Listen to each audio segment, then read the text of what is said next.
Bonjour Jean-Paul Augereau. Bonjour Alexandre. Alors vous avez inventé un truc absolument génial. Bon, il y a beaucoup de bruit, on s'excuse, on est encore dans un café parisien pour faire ce Facebook Live. C'est quoi cette invention? Alors la Safe Water Cube, eh bien c'est une fontaine qui est entièrement mécanique.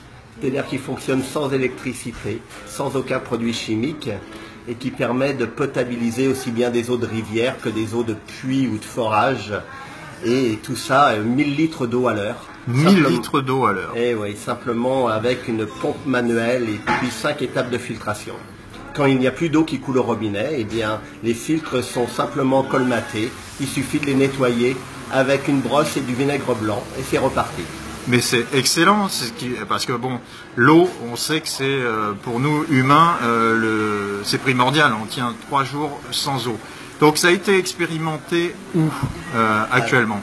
Alors aujourd'hui, depuis un peu moins de 2 ans, eh bien, on en a installé environ 110 dans une douzaine de pays du monde. Parce qu'aujourd'hui, il y a 2 milliards de personnes dans le monde qui n'ont pas accès à l'eau potable. Et il y a plus de 2 millions de personnes qui meurent chaque année à cause de la qualité d'eau qu'ils boivent. Oh là là. Bon, alors nous, on va justement faire en septembre une petite démonstration de ce que peut être un collapse pour monsieur et madame tout le monde. On va mettre les gens en condition, valides, handicapés, enfants, chiens, chats, tous dans une espèce de ville qui va commencer à manquer. Et justement, donc cette invention, Jean-Paul, est-ce que ça pourrait... bah oui, j'ai déjà la réponse, mais est-ce qu'on pourrait l'amener et la démontrer lors de ces journées de simulation? Avec plaisir. Ben oui, parce qu'on va commencer à couper l'eau aussi dans ces jeux de simulation, parce qu'on sait que certaines centrales de traitement des eaux tournent à l'électricité. Et donc, si on a une rupture énergétique, ça risque d'être le problème, de ne pas pouvoir boire de l'eau. Donc avec cette invention, vous êtes formel, on pourra boire de l'eau. Ah oui, on boira de l'eau. Moi, sur la région nantaise, eh bien aujourd'hui, il y a plus de 4000 enfants qui ont eu l'occasion de boire soit de l'eau de la Loire, soit de l'eau de l'Erdre ou de la Sèvre. Et pour le moment, eh bien, tous les enfants sont rentrés chez eux le soir. Ben, c'est génial. Et petite question personnelle, parce que je ne veux pas trop vous retarder.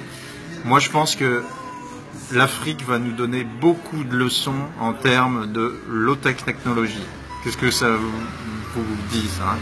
Ah bien, en fait, moi j'ai créé cette fontaine, ce Safe Water Cube, parce qu'on s'adresse à des gens qui n'ont pas de moyens financiers, qui n'ont pas d'électricité, qui n'ont pas d'eau potable, qui ont malheureusement rarement de l'éducation. Je parle notamment dans les villages. Hein. Et puis, eh bien, c'est des populations qui aujourd'hui migrent vers les villes. Et la grosse problématique du continent africain, donc, c'est cette augmentation de cette population, puisqu'on va passer de 1,2 milliard de personnes actuellement à 2,5 milliards de personnes d'ici 2050.